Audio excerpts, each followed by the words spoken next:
Hi, I'm Jesse Balanik, and this is my Mobile Enhanced Learning Leadership Certificate Deliverable.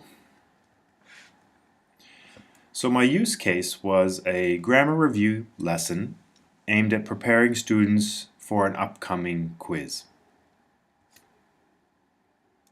The enhancement involved students using their devices to work in groups of three in order to produce a presentation for their peers, reviewing a single grammar point, and also creating a 10-question Kahoot quiz which would follow their presentation in order to test their students' understanding of the content of the presentation they had just made. And the iPad was integral to every stage of the lesson, from preparing to giving the presentation to both giving and interacting with the quizzes after the fact. Here's some images of the actual lesson in action. In these pictures, you'll see the students working in groups of three in order to produce the presentation, the quizzes. The idea behind three students was each student would be using their iPad for a different purpose. One student would be reviewing the materials I provided for them to review. A second student would be creating the presentation using Keynote or another tool if they chose, while simultaneously the third student would be creating the Kahoot quiz. My idea was that all three tasks would be working together at the same time, rather than they're doing it linearly, all three of them working together on one task at a time.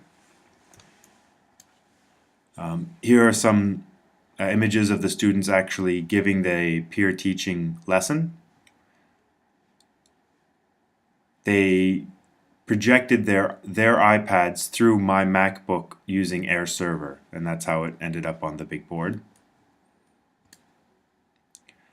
Here's what it looks like when they were giving the quiz.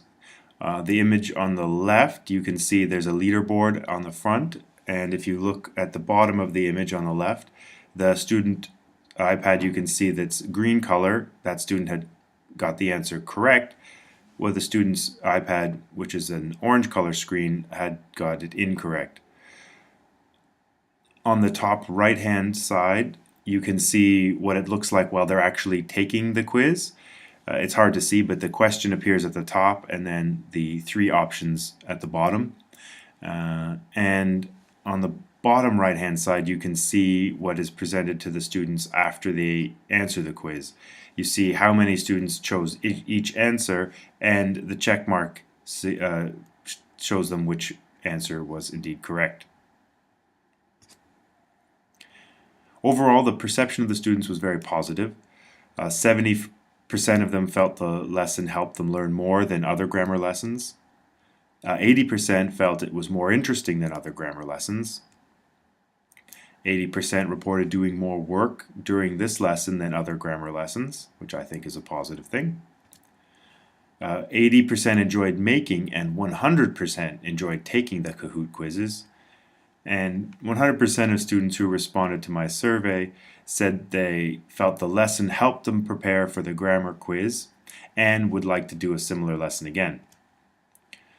Now, in terms of actual outcomes, 63% was the class average for the quiz, and 70 is considered a passing grade, so not really stellar performance there.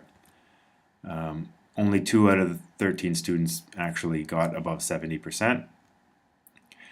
To put it in context, 66% was the average of all sections which took the quiz, the same quiz. And to compare apples to apples, 64% was the average of the only other male section in this level, so slightly above the average of my section. Looking back, I was very pleased that the students seemed more engaged in the lesson than usually. They reported that they enjoyed the lesson more than other types of grammar lessons I had presented before. However, I was disappointed that during the lesson there wasn't the higher order thinking that I hoped would occur. And I'm disappointed that their increased engagement and enjoyment of the lesson didn't seem to translate to increased achievement in terms of grades. Of course, there are a myriad of factors that influence grades. I can't attribute their performance to just this one lesson. Nevertheless, I would have liked to see a bit of a bump in their actual performance and outcome. What I would do next time was I would limit the materials provided to the groups to a video only rather than text-based materials, and I think that would facilitate more of the higher order thinking I hoped it would occur. And yeah, I think that because the students reported enjoying the lesson, I would definitely try a similar lesson again with some adjustments. Thanks very much for your attention.